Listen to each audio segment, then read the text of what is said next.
I'm presenting you with something of a compromise tonight because I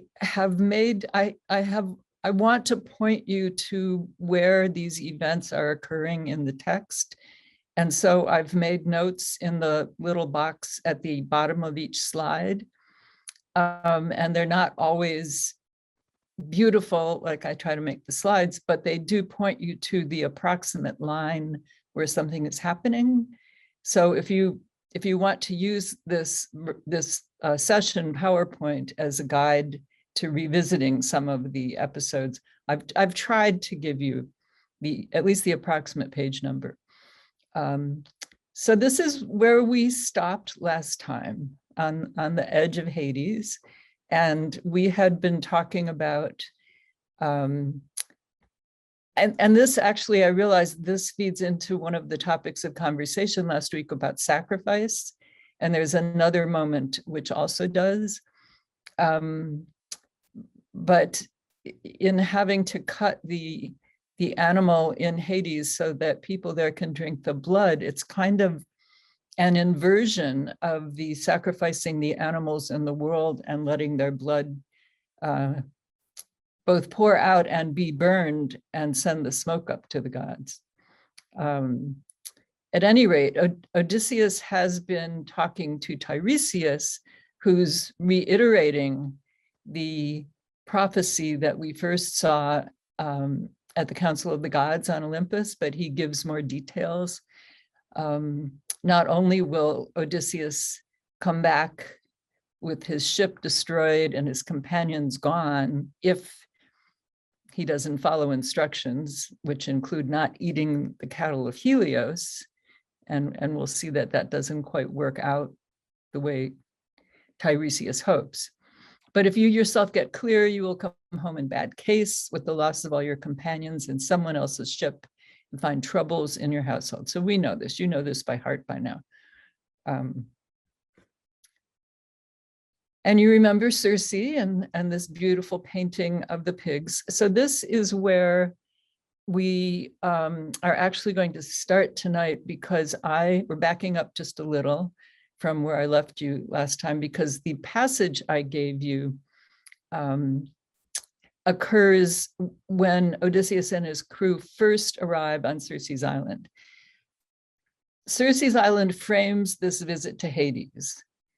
So this episode with the pigs that you did the close reading for happens on the first half of their visit to Circe. Then they spend a year, and we'll talk about that when we look at the passage. And then Odysseus's men come to him and say, it's time to go. I mean, this isn't where we're heading for.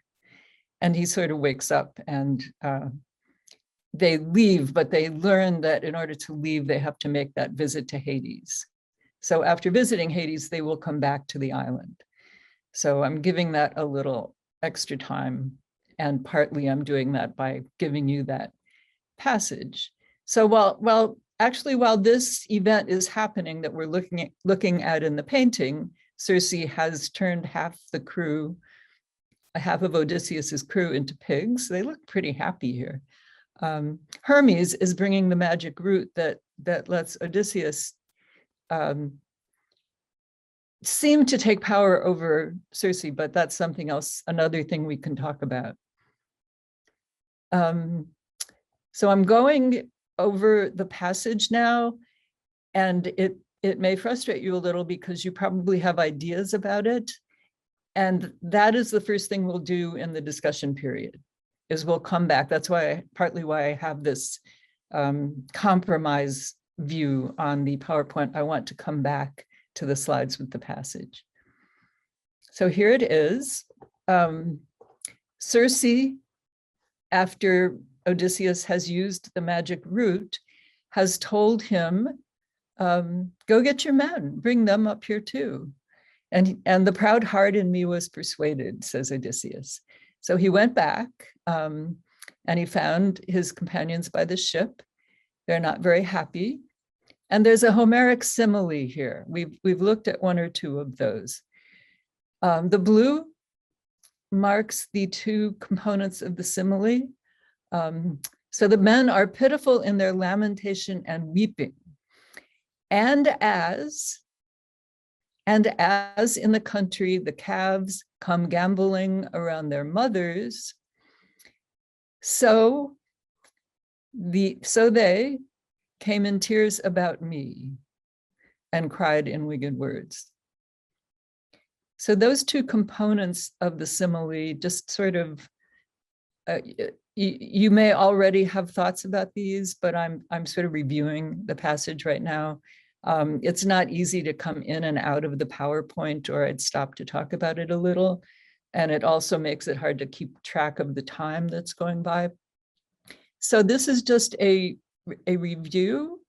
Odysseus, after consoling them, speaks to them in soft words and tells them exactly what Circe has just told him. This is a formulaic passage. First of all, let us drag our ship up on land, stowing our possessions and all the ship's running gear away in the sea caves. She has just said those exact words to him.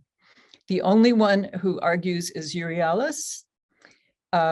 He's Odysseus's second in command, and he's also a relative. And Euryalus does not want to go to Circe's cave. He doesn't trust her. And Odysseus is very angry. I considered in my mind whether to cut off his head and throw it on the ground, even though he was my cousin. But my companions soothed me. So it's all very soft. There's a sort of softness that I want you to think about. And I'm looking forward to talking about this.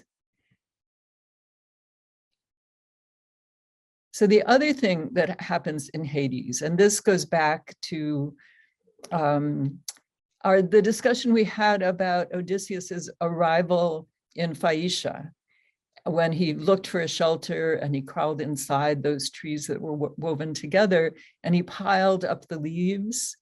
And the simile there was, just as a man in the country, far from others, will pile ashes on a fire to save the seed of flame, Odysseus buries himself in the leaves, and metaphorically saving the seed of his life, because he's freezing and naked and has no resources at all. You can see the prophecy at work here. And then he's going to meet a lot of people. So this is one of the slides where I've given you the book and the lines so you can go back to it. They meet Elpenor, who's the one who fell off the roof when Odysseus called on them to tell them they had to go and visit Hades before they could leave. So Elpenor asks Odysseus to bury him, and this feeds into our discussion about prophecies about sacrifice also. When you get back to Circe, Elpenor says, burn me there with all my armor that belongs to me, or the gods might curse you, and heap up a grave mound beside the beach of the gray sea for an unhappy man, so that those who come will know of me. Having a monument left for you so that people will know you, that you will be remembered, was extremely important in classical culture. To be left without anything on your grave to remind people of who you were was a terrible fate.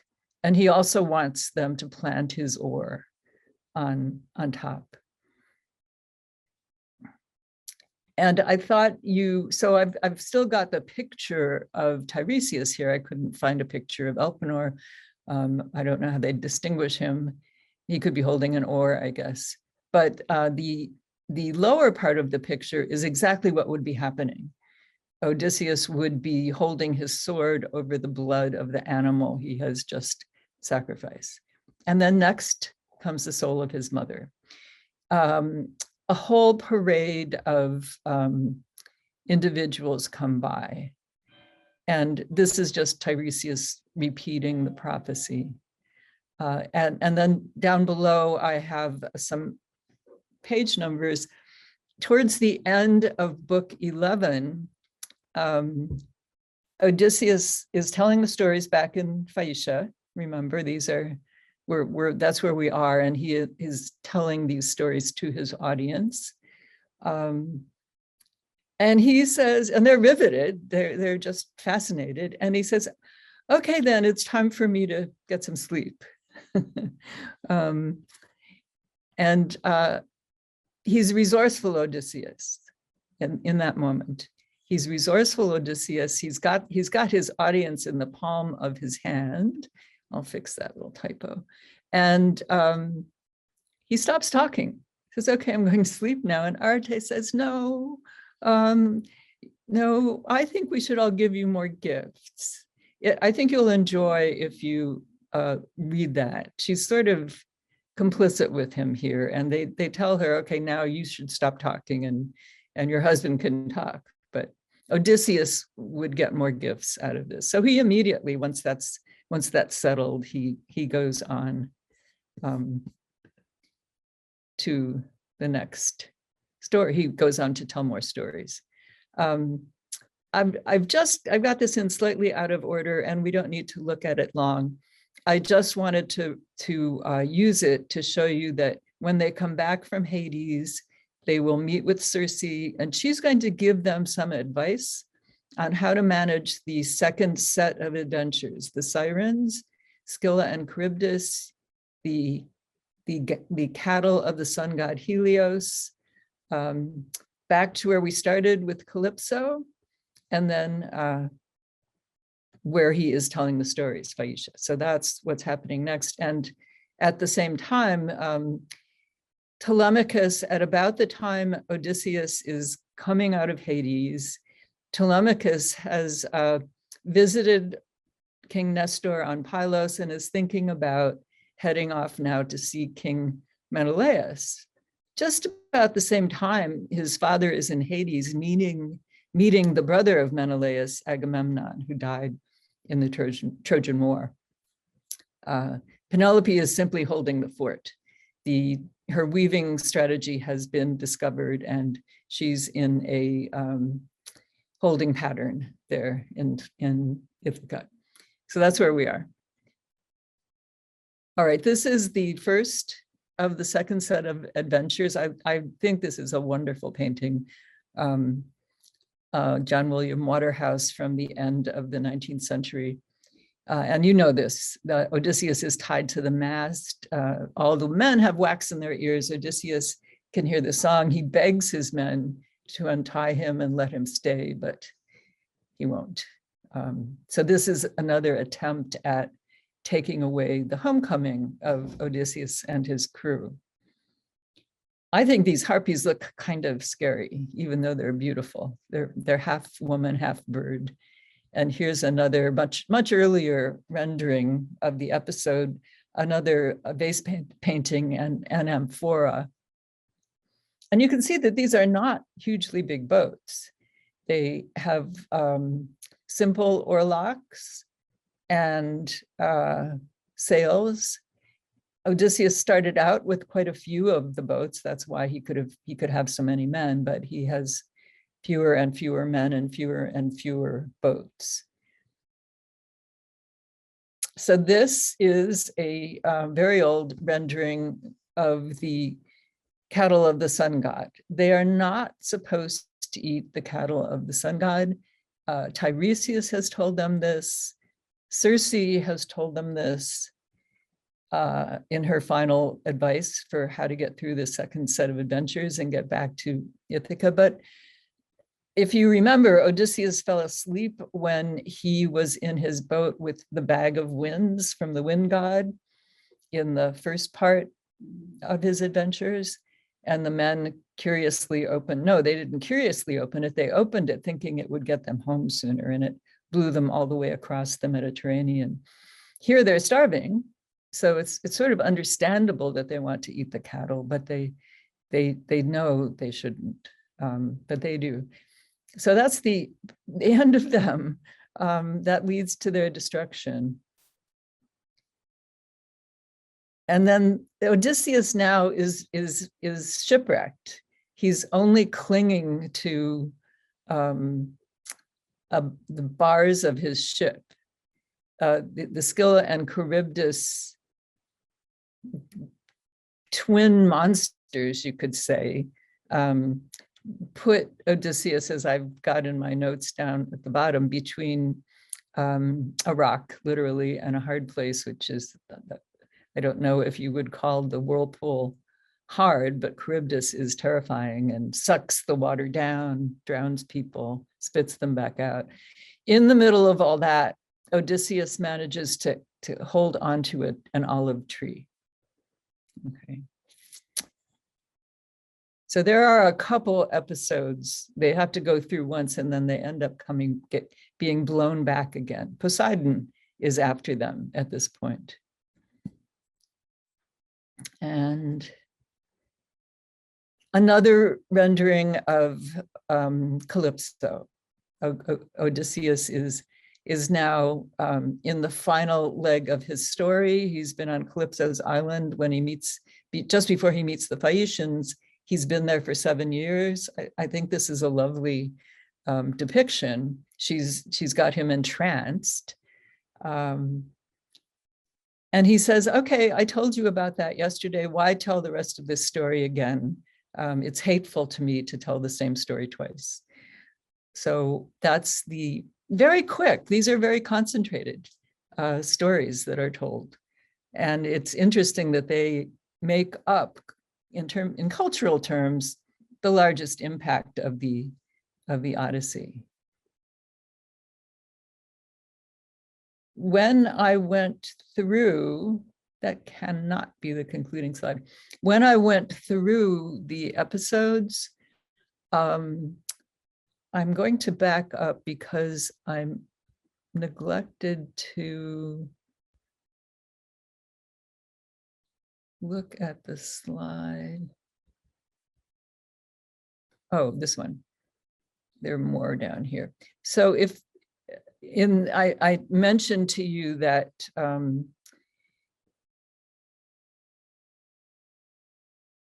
after Odysseus talks to Tiresias, he sees a lot of people. It's in and around this parade of various different classical characters that he tells the Phaeacians, it's time for me to go to sleep now, and they won't let him. And he meets Clytemnestra, who's the villain in the piece. She's the one who was in league with her lover to kill her husband. And she's contrasted at the point where she occurs, which is at book 11, line 420 and following. She's contrasted with Penelope, who will be faithful to Odysseus. Many of the figures Odysseus meets in Hades talk about his family. There's a wonderful encounter with Achilles, who's a hero from the Trojan War, old friend of Odysseus, who says he would rather be a slave to the meanest farmer than king of all the dead in Hades. He's not happy in Hades. So that's not one of the happiest moments of the Odyssey. And then they return to Circe and bury Elpenor. And if you want to just really enjoy the repeated phrases, you can note that it's a formulaic passage. Exactly what Elpenor tells them to do in Hades is what they do, what they're described as doing when they get back. And that reminded me also of our discussion of what kind of knowledge is in the oral culture of Greece. And here you have clear instructions on how to bury someone, exactly what you should do. You have instructions on how to talk to the souls of the dead if you should ever be in that circumstance. You don't have to worry, you know how to do it. Let's see if I have any other notes here. No. And this is, it's okay, it's at line 1133 where he tells them, okay, now it's time for my sleep. And then there's a parade of women. This is what I did not want to skip. His mother is in there, and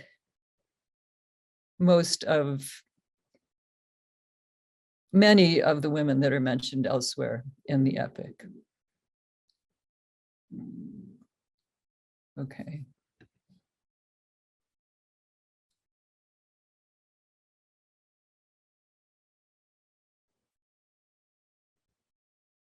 All right, just forget that conclusion slide. That's not supposed to be there. So Odysseus now is back on Ithaca. And this is a depiction of where the Phaeacians left him. When they took him from Phaeacia back to Ithaca, he was asleep in the boat, and they left him asleep on the shore. If you look at this later on your own, back in the corner here is a pile of gold. This is the gold that he brought back with him from Phaeacia. And as I've said at other times, the prophecy of Tiresias is technically fulfilled. He's come home in someone else's boat.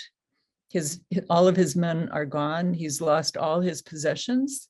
He's picked up some new ones, but he's lost all of his possessions. And well, he hasn't learned yet that his house is in trouble, but that will play out also.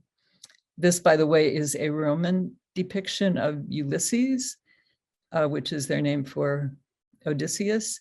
And I just wanted to also make sure I mention that Odysseus in Roman literature is not the friendly, familiar hero of Greek literature. The Romans were on the side of the Trojans.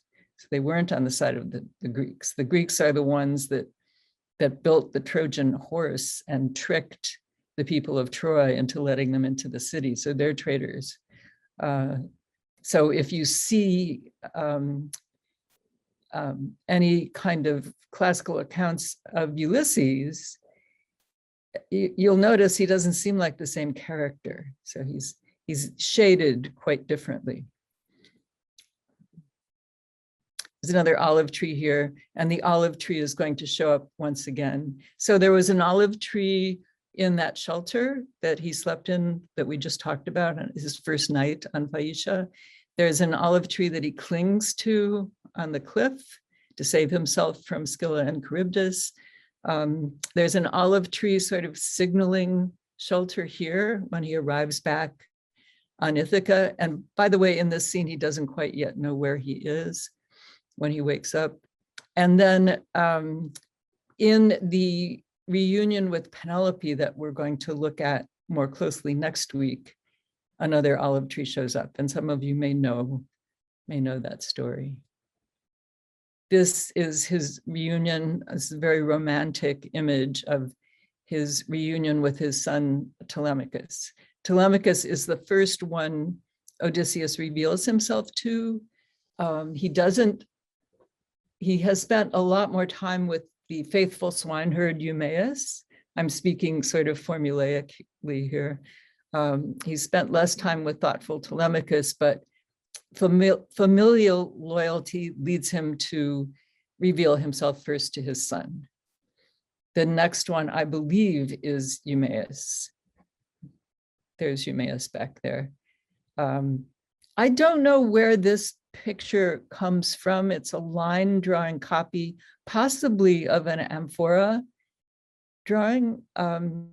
It's been cleaned up by the pen and ink drawing of that the artist has done, but it does have the flavor of those amphora paintings. And you really get the sense they spend a lot of time inside the hut of Eumaeus, where he builds a fire, and it's very reminiscent of that shelter that Odysseus thought was big enough for 2 or even 3 people.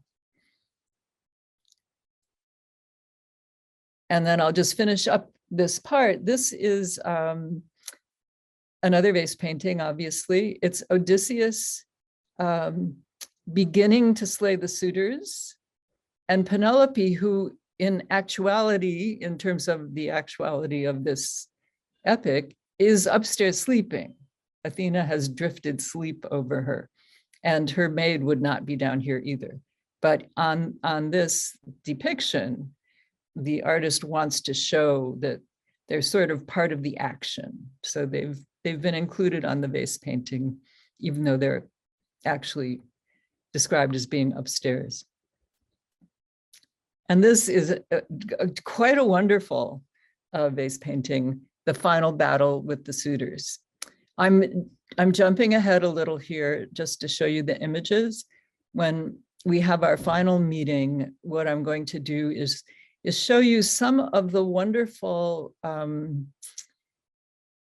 transformations in the opening of the Odyssey, where that meal is so disorderly, the suitors are so badly behaved, and the final books of the Odyssey in which meals become caricatures of meals. That's as much as I'll say about it tonight. But there's a definite pattern throughout the epic of that original prophecy of Telemachus, his threat. If you go on eating my household, keep doing it, but I will call on the gods to grant a reversal of fortunes. Remember those words? He's going to reverse the fortunes of the suitors, and they mock him. They think he's powerless to do that, but in the end, their fortunes get, in a very fine-tuned sort of way, they get reversed. So in order to prepare, and oh yes, I have one more. Just a farewell look at Penelope. She'll be the main character in our next meeting. This is definitely not the most elegant way to go through a PowerPoint, but I want to get back to this passage there. Okay, I am now going to, I'm not going to stop sharing. I'm not actually going to do anything, right? Will, we're going to now talk about this passage and correct, yes. Yes, and then I'll get rid of it and we can just talk more generally. So I'm just curious. So let me contextualize this.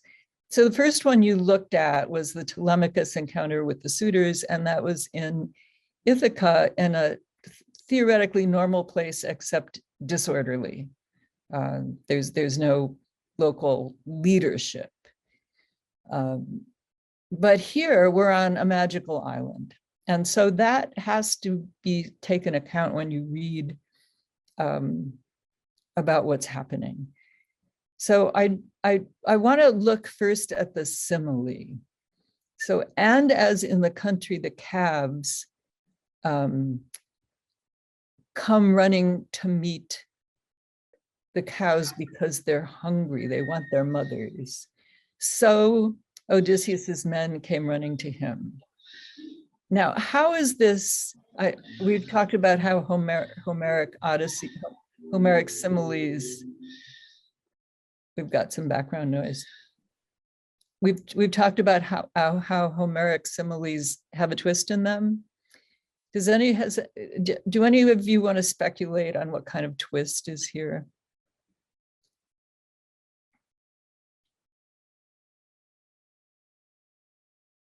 Do the two parts of the simile match?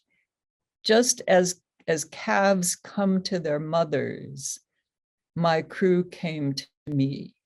Is there anything odd there?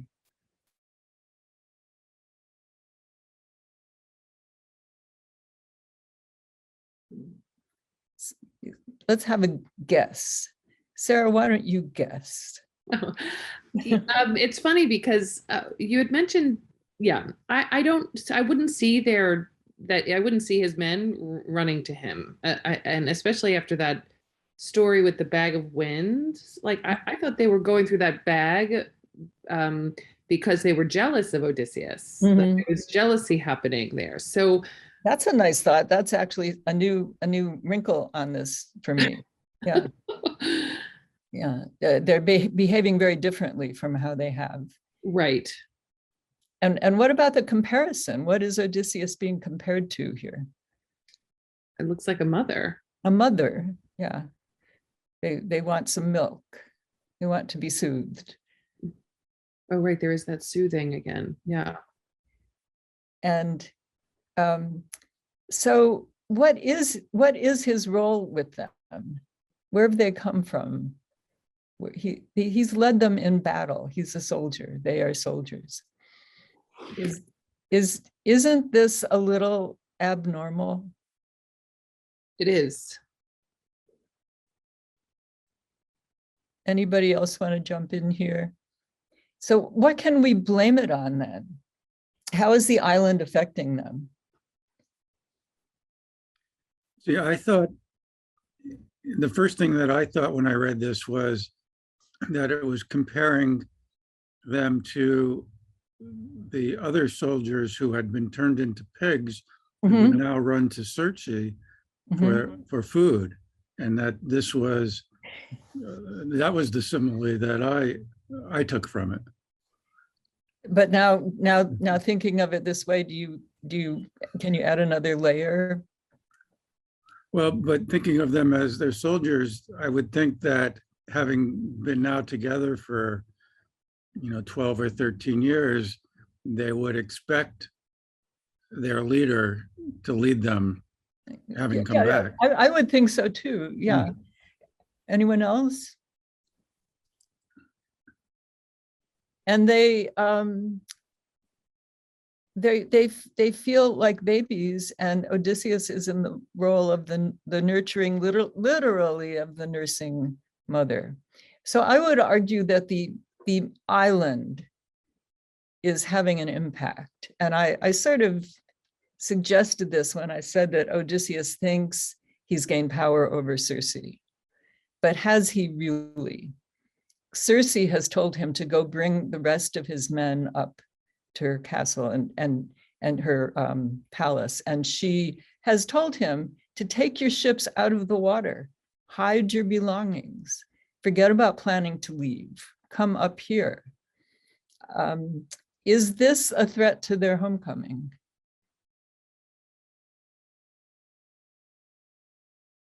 I'll look at these two lines, 419 and 420. And so the men who are weeping, gathering around the suddenly maternal Odysseus, say, "Oh, great Odysseus, we are as happy to see you returning as if," another simile, "we had come back to our own Ithacan country." Isn't that a little scary? Oh, do you think, so are you trying to say that maybe Circe, yeah, that there was some sort of, that there was some sort of a way that Circe was convincing this group and Odysseus that they were in charge of this decision to stay? Yes. Yeah. Okay. Yeah. There's more than one tool in her bag of tricks. Wow. So Yeah. Okay. turning them into animals didn't work, but that didn't stop her. So now But I think of this as, I keep thinking that this is part of Odysseus's plan to turn his pigs back into soldiers so that they can leave. he got half of them turned back. Yeah. But this half has never been turned into pigs. Right. But your point, I think, what's prompting you to think that way is that in a way they are being turned into animals. They still look human. Right. But they're behaving like baby cows. Right. Yeah. So I'm just saying you can't trust Odysseus. He's a master storyteller. And he's describing places that, it's odd to say, can we believe him? Because it's a story to begin with. So of course we listen to these things by suspending our disbelief. But in the middle of a story, we have a storyteller who tells other stories. So whether or not what he's telling the Phaeacians actually happened on his homeward trip, we will never know. Any more than anyone will ever hear what song the sirens were singing, except Odysseus. He's the only one who knows. Okay, well, that was fun. But Any, Could I, one more question? Yeah. But do we think that Odysseus never wavers from his desire to go home to Ithaca? is he wavering here? I don't think so. Okay, well, I'd recommend that you follow the text from here. It'll be a couple pages until it's Euryalus again who comes to him along with the other men and says, why are we still here? Why are you staying here? This isn't where we want to go. We want to go to Ithaca. So at least for a year, he's off duty. So I raise this because if you look at all the adventures as we've looked at them, either there's a threat to life or there's a threat that in one way or another creates such great desire on the part of Odysseus and his men to stay in a certain place that they forget about their homecoming and they lose it in that way. And on Circe's island, I think we get a little bit of both. She tries, first of all, to turn them into animals, which are actually a food source. So rather than running to her for food, they might be running to her to be food, or both. But then, when Hermes gets involved and brings that magic herb, whatever it is, the moly, she works a different kind of magic. It's a magical island.